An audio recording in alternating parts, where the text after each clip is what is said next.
Hello guys, நாம் இந்த வீடியோவில் எதை பற்றி பார்க்க போகிறோன்னா, அரசியலை விட்டு விலகுகிறார் ஆர் வைத்தியலிங்கம். இதை பற்றி தாங்க இந்த வீடியோவில் முழுமையாக பார்க்க போகிறோம். வாங்க வீடியோக்குள்ளே போகலாம். அதாவது பார்த்திங்கன்னா, அதிமுகவோட ஓபிஎஸ் டீமில் இருக்கிறவர் தாங்க இந்த வைத்தியலிங்கம்.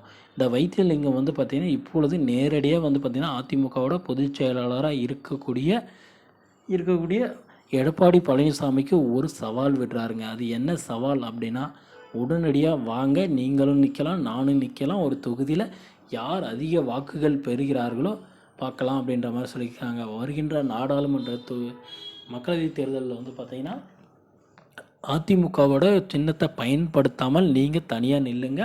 அதிமுக சார்பாக நானும் பார்த்திங்கன்னா அமமுக சார்பாவோ இல்லை தனியாகவோ நிற்கிறேன் அப்படின்ற மாதிரி சொல்லியிருக்காருங்க. இதனால் வைத்தியலிங்கத்துக்கு பார்த்திங்கன்னா பெரிய அடியாக தான் இருக்கும் அப்படின்னு அரசியல் வட்டாரங்கள் அனைத்தும் கருதப்படுறாங்க. ஏன்னா எடப்பாடி பழனிசாமி அதிமுகவோட 2.5 கோடி தொண்டர்களை வச்சுருக்காருங்க. ஆனால் இந்த ஓபிஎஸ் கூட இருக்கிற இந்த வைத்தியலிங்கம் என்ன தான் வச்சுருக்காரு சொல்லுங்கள். இதனால் அவர் அரசியலை விட்டு போகிறேன் அப்படின்ற சவால் பார்த்திங்கன்னா ஒரு எப்படி பார்த்திங்கன்னா அவர் தான் தோல்வி பெறுவார் அப்படின்ற நிலைக்கு தள்ளும் அப்படின்ற மாதிரி சொல்லியிருக்காங்க. என்ன சொல்லியிருக்காரு அப்படின்னா, எடப்பாடி பழனிசாமி கிட்ட பார்த்திங்கன்னா நீங்களும் வாங்க, நாங்களும் வரோம், நிற்கலாம், ஒரு தொகுதியில் நிற்கக்குள்ள யார் அதிக நான் நீங்கள் அதிக வாக்குகள் பெற்றால் நான் உடனடியாக அரசியலை விட்டு வெளியேறுகிறேன் அப்படின்ட்டு பார்த்திங்கன்னா வைத்தியலிங்கம் சொல்லியிருக்காருங்க. இதனால் ஓ பன்னீர்செல்வம் இதெல்லாம் கேள்விப்பட்டு இப்பொழுது இருக்கக்கூடிய ஆதரவாளர்கள் எப்படியும் பார்த்திங்கன்னா எடப்பாடி பழனிசாமிக்கு தாங்க அதிகம் பேர் இருக்கிறாங்க. இதனால் பார்த்திங்கன்னா ஒரு அதிருப்தியில் தாங்க பார்த்திங்கன்னா ஓபிஎஸ் இருந்துகிட்டு இருக்காருங்க. இந்த மாதிரி பார்த்திங்கன்னா வைத்தியலிங்கம் பேசினதுக்கு பிறகு பார்த்திங்கன்னா ஒரு கவலையில் தான் இருக்கார் அப்படின்னு பார்த்திங்கன்னா அரசியல் வட்டாரங்களாக சொல்லுதுங்க.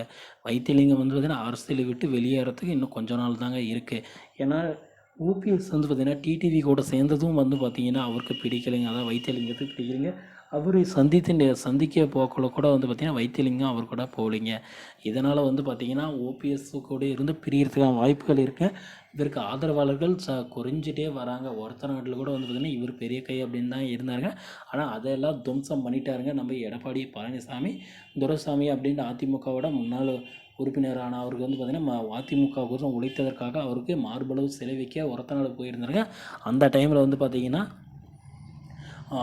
சும்மா ஜஸ்ட்டு போனதுக்கு பார்த்திங்கன்னா எவ்வளோ கூட்டங்களுக்கு நிரம்பியதுன்னு அனைவருக்கும் தெரியும். இதெல்லாம் கண்டு பார்த்திங்கன்னா ஓபிஎஸ்க்கு நெஞ்சில் பயமாக இருக்கும் டைமில் இவர் இந்த மாதிரிலாம் சொல்லிட்டு இருக்கிறது மேலும் ஒரு கடுப்பினை ஏற்படுத்தக்கூடியதாக இருக்குது அப்படின்ற மாதிரி தகவல்கள் எல்லாமே அரசியல் வட்டாரங்களில் உலா கொண்டு இருக்குதுங்க. ஓகே ஃப்ரெண்ட்ஸ், வீடியோ பிடிச்சிருந்தால் நம்ம சேனலை சப்ஸ்கிரைப் பண்ணி பக்கத்துலேயே ஆல்னு ஒரு பட்டன் இருக்கும், அதையும் கிளிக் பண்ணி வச்சுக்கோங்க. தேங்க்யூ.